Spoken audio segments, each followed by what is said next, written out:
అందరూ తెలిసిందే ఈ బైక్ డ్రైవర్లు ఉంటారు కదా, డెలివరీ డ్రైవర్స్. వాళ్ళ మీద పోలీసులు అనేది చాలా దృష్టి పెట్టేవాళ్ళు. ఎందుకంటే సిగ్నల్ జంప్ చేసే వాళ్ళని వీళ్ళను అబ్జర్వ్ చేస్తూనే ఉండేవాళ్ళు. ఈ డ్రైవర్లు ఏం చేస్తారంటే ఎక్కడైనా సిగ్నల్ పడ్డ దగ్గర వీళ్ళు ఆ సైడ్ పొంటి గ్యాప్ ఉంటుంది కదా, ఆ బండికి ఈ బండికి మధ్యలో నుంచి వెళ్తుంటారు అన్నట్టు.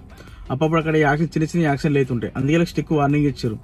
బట్ ఇప్పుడు ఏంటంటే ఎవరైతే మినీ బస్ నడుపుతున్నారో బైరన్లో ఏమైతుందంటే మినీ బస్ నడిపే వాళ్ళు కూడా చాలా సిగ్నల్ జంప్ చేస్తున్నారని. నెక్స్ట్ టార్గెట్ ఏంటంటే ఈ మినీ బస్ నడిపే వాళ్ళని కొంచెం జాగ్రత్తగా ఉండండి.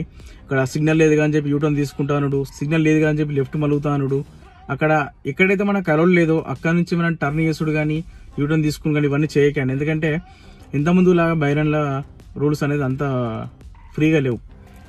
ఇక్కడ కూడా డ్రంక్ అండ్ డ్రైవ్ ఎక్కువవుతున్నాయి కాబట్టి చాలా రియాక్షన్ తీసుకుంటారు.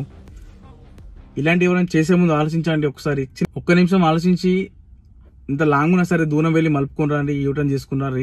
అక్కడనే మలుపుకుంటా అంటే మీరు కెమెరాలు లేవనుకుంటారు, ప్రతి ఒక్క దగ్గర కెమెరాలు పెట్టారు. అలాగే రీసెంట్ గా ఒక 2 months బ్యాక్ ఒక 500 కెమెరాస్ పెట్టారు బైరన్లో.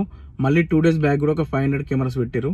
చాలా జాగ్రత్తగా ఉండండి. ఎవరైతే మినీ బస్ కానీ బైకులు కానీ నడిపేటోళ్ళు, డెలివరీ కానీ లేకుంటే స్టాఫ్ వెహికల్స్ కానీ నడిపేటోళ్ళు చాలా జాగ్రత్తగా ఉండండి. చిన్నది పెద్దది అవుతుంది, రిస్క్ తీసుకోకండి.